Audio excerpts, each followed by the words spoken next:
Всех приветствую! В этом видео буду менять этот разъем катушки зажигания из-за того, что обломился вот этот язычок. Купил вот такой бэушный, оригинальный. Советую взять все-таки оригинал, потому что если не оригинал, просто пины поменять не получится, так как они по размеру будут другие. То есть нужно будет снимать пины, перепиновывать кабель, что я в принципе не хотел. Я хотел только корпус поменять. Значит, взял бэушный артикул 8К0 973 724. Вот, я уже тут начал менять и хотел поделиться информацией, как это сделать проще. Значит, здесь сверху на катушках такая вот красивая крышка. Пробовал разными инструментами, которые у меня есть для всяких клипс, но самый действенный оказался вот этот. Прям крючок максимально упростил. То, что возился достаточно долго, не знал, как сюда подобраться. Сначала вот на эти язычки нажимал, пробовал отщелкивать, ничего не получалось. Как действовал я? Значит, я брался вот за вот этот верхнюю часть, не за сам вот этот язычок, а за вот эту часть. И вот так вот, грубо говоря, поддевал. И вот таким движением, грубо говоря, у меня нажимался сам этот язычок и отводился вот этот корпус, вот этот вот, за который цепляется. И тем самым оно выскакивало довольно-таки легко.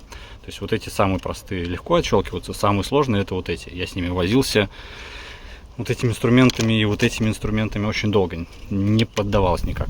Короче, вот этот крючок простит снятие этой крышки. Затем, чтобы разобрать этот разъем, значит, во-первых, запоминаем распиновку. И здесь есть фиолетовое вот такое вот фиксирующее стопорное полукольцо, не знаю, фиолетовое. Во всех разъемах таких в первую очередь нужно обращать внимание вот что-то такое, что по цвету отличается. Здесь фиолетовое. Значит, его нужно поддеть и вытащить через вот это отверстие.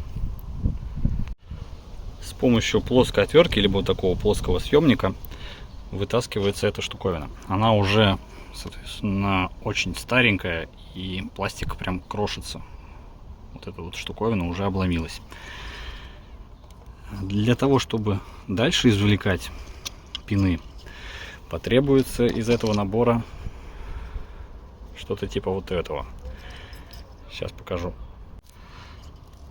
Вот так вставляется это приспособление. Кто-то использует обычные булавки. И после того, как туда вставлено, кабель легко выходит. Обращаю внимание, как запихнуты туда резиноуплотнители. То есть их надо будет плюс-минус на такое же расстояние туда углубить. Вот теперь просто вынимаем эти пины и вставляем в новый разъем. После того, как эти пины извлечены, нужно эти язычки немножко обратно сделать, чтобы они снова смогли зацепиться. Еще один нюанс, который заметил, что вот этот резиновый уплотнитель, он вставляется под вот этот вот зажим. Потому что из второго пина у меня он выпал. Вот этот вот резиновый уплотнитель. Пришлось вставлять. В принципе, на этом все. Разъем заменен.